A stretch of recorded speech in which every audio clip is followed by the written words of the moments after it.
भारत में हालिया cockroach protest के बाद बगावत की चिंगारी शुरू हो चुकी है। एक तूफान है। नौजवान उठ खड़े हुए हैं और वो पीछे हटने वाले नहीं हैं। मोदी हुकूमत ने सोचा कि वो इख्तिलाफ राय को खामोश कर सकते हैं, लेकिन तलबा की गूंज नाकाबिले बर्दाश्त है। जब एहतजाज फूट पड़े, हुकूमत कंट्रोल बरकरार रखने के लिए बेचैन हो गई।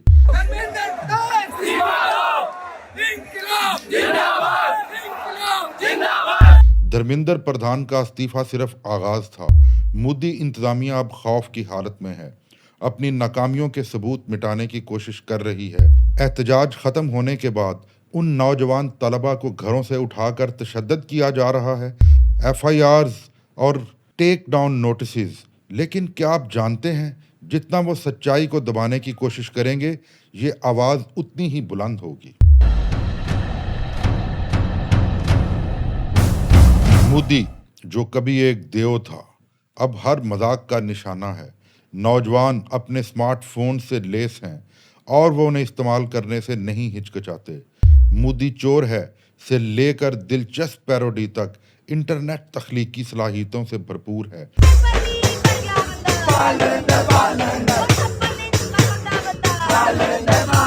मोदी मैं हूं मोर, तू है चोर। गली गली में शोर है, मोदी साला चोर है। ये ना सिर्फ एक मजाक है, ये एक इनकलाबी शक्ल भी है। नौजवान अपनी कहानी वापस ले रहे हैं। वो खौफ की हिकमत अमलियों या प्रोपेगंडा से खामोश रहने के लिए तैयार नहीं। मोदी हुकूमत ने इस ताकत को कमज़ोर समझा, लेकिन नौजवानों ने साबित कर दिया कि वो ऑनलाइन और ऑफलाइन हर किस्म की जंग लड़ने के लिए तैयार हैं। लेकिन इसका मोदी के लिए क्या मतलब है? वो हिकमत अमली जो उसने अपने मुखालफिन को कमज़ोर करने के लिए इस्तेमाल की, अब उसके अपने खिलाफ इस्तेमाल हो रही है। ये हंसी एक हथियार है और ये गहराई में जा रही है। एक ताकतवर रहनुमा की छवि अब टूट रही है। हर मीम, हर मजाक के साथ ताकत का कंट्रोल कमज़ोर हो रहा है। नौजवान सिर्फ मजाक नहीं कर रहे, वो इसकी विरासत को भी तोड़ रहे हैं। जैसे जैसे एहतजाज बढ़ रहा है, हुकूमत के अंदर खौफ भी बढ़ रहा है। वो अब कहानी को कंट्रोल नहीं कर सकते।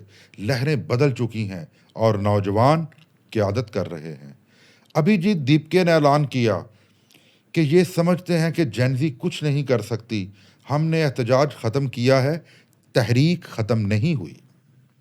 ये सिर्फ सियासत के बारे में नहीं, ये इज्जत, वकार और एक कौम के मुस्तकबिल के बारे में है। नौजवान जवाबदही का मुतालबा कर रहे हैं और वो उस वक्त तक नहीं रुकेंगे जब तक वो उन्हें ना मिले। मोदी हुकूमत ने सोचा कि वो इख्तिलाफ राय की आवाज़ों को खामोश कर सकते हैं, लेकिन नौजवान यहाँ के रहने वाले हैं, वो मुस्तकबिल हैं और वो इसके लड़ने के लिए तैयार हैं।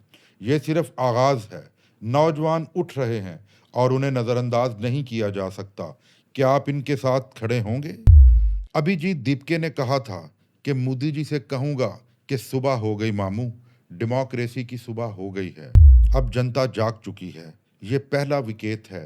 तहरीक ख़त्म नहीं हुई, अभी तो सिर्फ एहतजाज ख़त्म हुआ है।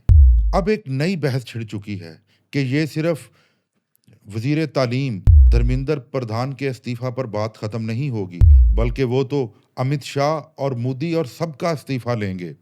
अभिजीत दीपके ने कहा कि मुझे हीरो ना बनाना, क्योंकि किसी एक इंसान को हीरो बनाने की वजह से ही तो देश का कबाड़ा हुआ।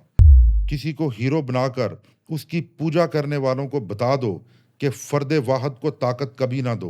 क्या यही जमहूरियत है कि जहां फ़र्द वाहद की पूजा हो और वो ताकत का सबसे बड़ा मरकज़ बन जाए? ये तो आमरीयत से भी बदतर है। राहुल गांधी ने कहा, बीजेपी 24 घंटे नफरत और तशद्दुद का राग अलापती है।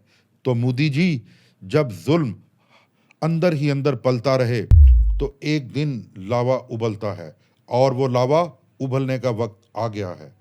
अर्नब गोस्वामी ने कहा कि सीजेपी ने एक ब्लैंक चेक हासिल किया और इसको कोई भी साइन करके इस्तेमाल कर सकता है। इसी तरह मेजर गौरव आर्या ने कहा कि पाकिस्तान तो चाहता ही ये था कि इस एहतजाज से दंगा और फसाद हो और खून खराबा हो, लेकिन ऐसा नहीं हुआ।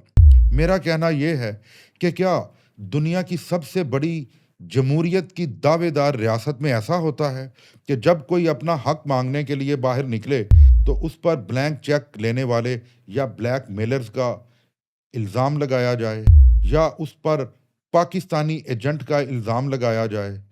इसी तरह मेजर गौरव आर्या साहब ने जैसा कि कहा कि पाकिस्तान तो चाहता ही ये है, तो मेजर साहब देखिए जो मोदी हुकूमत इस एहतजाज के बाद अब कर रही है, क्या एहतजाज में ऐसा होता है कि ऊपर से दिखाने के लिए तो एहतजाज को बंद कर दिया, लेकिन तलबा, नौजवान तलबा को घरों से उठाकर बेईमाना और पुरतशद्दद अंदाज से मारा जा रहा है, उनको घरों से उठाकर उन पर FIRs किए जा रहे हैं।